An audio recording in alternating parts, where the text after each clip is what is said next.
Kayo po ba mga bossing ko ay isa sa mga nakakapansin na kahit anong gawin ninyong kayod ay sa wala't wala ang inyong kasipagan? Meron po ako ituturo po sa inyo po mga bossing sa pamamagitan lang ng asin.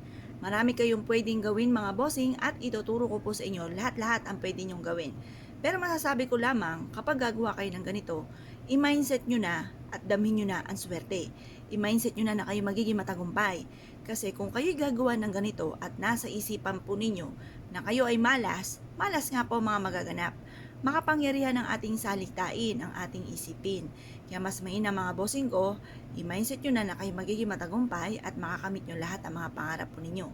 Ngayon pa mga bossing, kung kayo po naniniwala at nais po itong gawin, asya, ganito po ang gagawin po ninyo. Kumuha po kayo ng asin. At pagkatapos, kunin nyo po ang inyo pong pitaka or kaya po mga bossing ang inyo pong bag or taguan ng inyo pong pera. At pagkatapos mga bossing ko, ay humarap kayo sa may silangan ng mga 6:30 or kaya po ay alas 7. Magwi-wish po kayo ng mula sa inyo pong puso. Sabihin niyo po sa pamamagitan ng pampaswerteng ito ay magtutuloy-tuloy ang pasok ng swerte sa akin. Makakamit ko lahat ng mga pinapangarap ko sa aking pong buhay. Ganun po ang pagwi-wish mga bossing.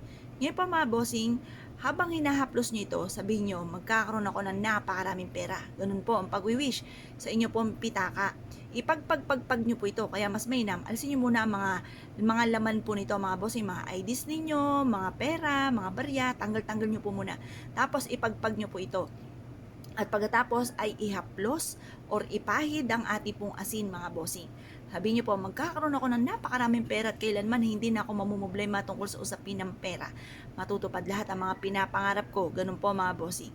Ngayon po mga bossing, pagtapos na po kayo na mag-wish, isiksik nyo rin po ito sa inyong pong bag at ito po ay makakatulong upang sa ganon magtuloy-tuloy ang pasok ng swerte.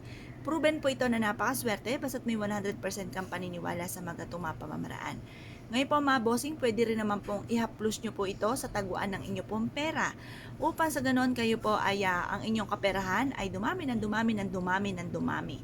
Ito po ay makakatulong upang sa ganon kayo po ay lagi pong magkaroon ng malaking benta or kaya po laging i-adya kayo kung saan lagi kayo suswertihin na wala yung isang bagay. Halimbawa, meron kayong negosyo, nalugi po ito. Huwag kayong mag-alala.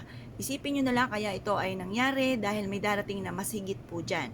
Pagkatapos, ihaplos nyo po ito sa inyong taguan ng pera at makatulong po ito upang sa ganon mag-flow ang swerte po sa inyo tungkol sa usapin ng pera. Pero syempre mga bossing ko, ito isang kap lamang para tayo maging matagumpay at maging positibo. Ang numero 1 po dito, kailangan ay sipag at syaga, double time sa pagkayod.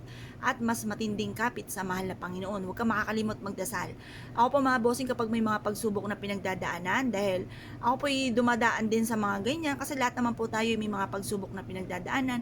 Lagi kong halimbawa biglang galit, tapos nawawala din, tapos iniisip ko, kaya ko to, malalampasan ko to. Yung mga ganun mga bossing. Huwag tayong susuko sa hamon ng buhay. Tapos sabayan natin ang ganitong mga pamamaraan. Kung kayo po naniwala at nais po itong gawin, asya mga bossing, good luck po sa inyo po lahat.